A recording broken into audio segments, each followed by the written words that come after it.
Bonjour mes frères et sœurs, je vous souhaite une bonne semaine et pour commencer déjà, un bon lundi en compagnie de notre Seigneur commun.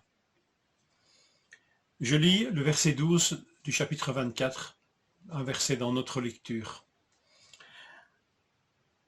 Ni dans le temple, ni dans les synagogues, ni dans la ville on ne m'a trouvé en train de discuter avec quelqu'un ou de provoquer un soulèvement de la foule.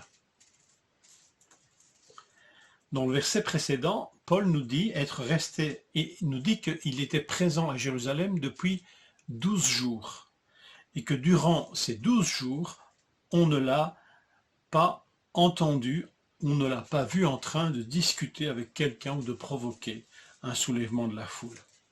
12 jours de silence, de mise entre parenthèses de son ministère, lui, l'apôtre, le missionnaire, l'enseignant, le témoin choisi par Dieu à Jérusalem, a observé un long temps de silence, enfin 12 jours de silence. En fin de compte, on pourrait dire qu'ici, il est cohérent, suivant un des grands principes, ou avec un des grands principes que le Seigneur lui a inculqués. On trouve ce grand principe réaffirmé en 2 Corinthiens 10, verset 16.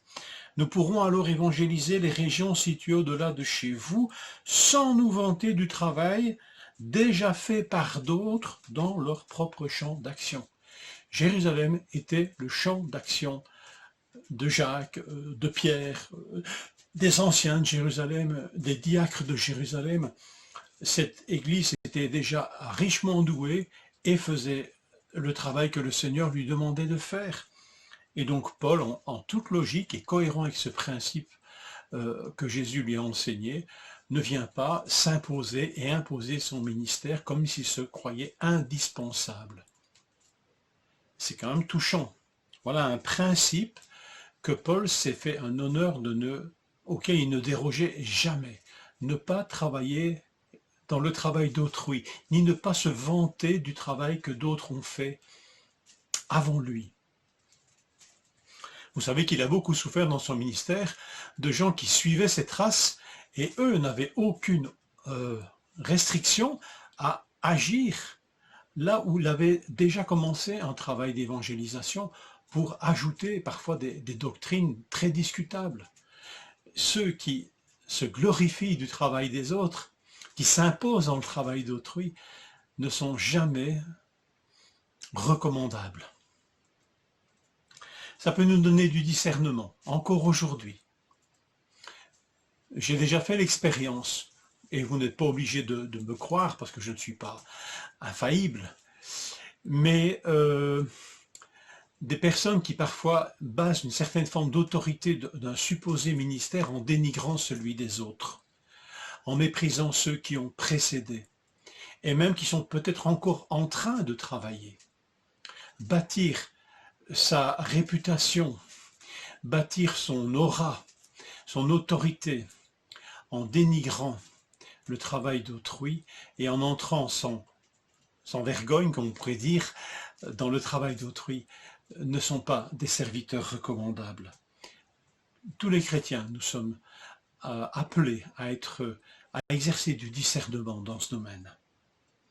Voilà l'apôtre, en tous les cas, qui ici ne déroge pas à un saint principe que le Seigneur lui a donné et qui va conduire toute sa carrière, on pourrait dire.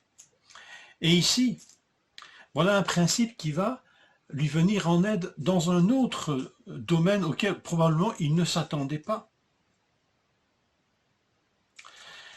Cette conduite de Paul, finalement, va lui fournir un argument puissant devant ses accusateurs dans le texte. Cet homme fomente des troubles, des révoltes, etc. Et l'apôtre pourra dire, mais moi ça fait 12 jours que je suis à Jérusalem et je n'ai parlé avec personne dans la rue. Je n'ai suscité aucune réunion. Non, il ne s'est pas comporté comme un agitateur et l'accusation tombe à plat. Paul n'a pas fait ça en prévoyant cette accusation à l'avance. Mais l'Esprit Saint aussi l'a probablement conduit et préparé.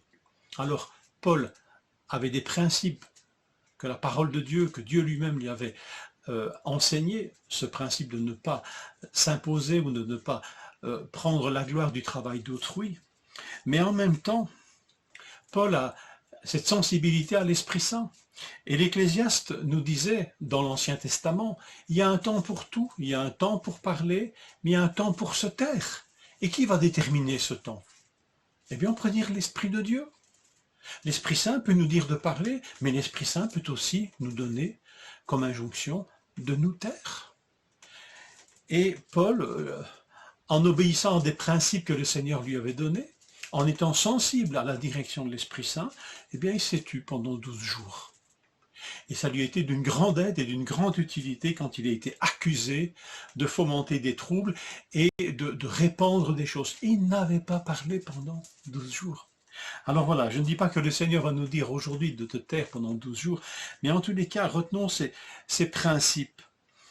Il y a un temps pour se taire et il y a un temps pour parler. Mais il est toujours temps de fonder sa vie sur le respect de principes que le Seigneur nous a enseignés. Et parmi ces principes, le respect de nos frères et de nos sœurs et des dons que le Seigneur leur a confiés. Et il est toujours le temps de mettre sa confiance en ce que Dieu, en ce que le Saint-Esprit nous dit de faire ou de ne pas faire. Que le Seigneur nous bénisse et nous conduise dans ses voies et nous donne une telle sensibilité à son esprit. Bonne journée.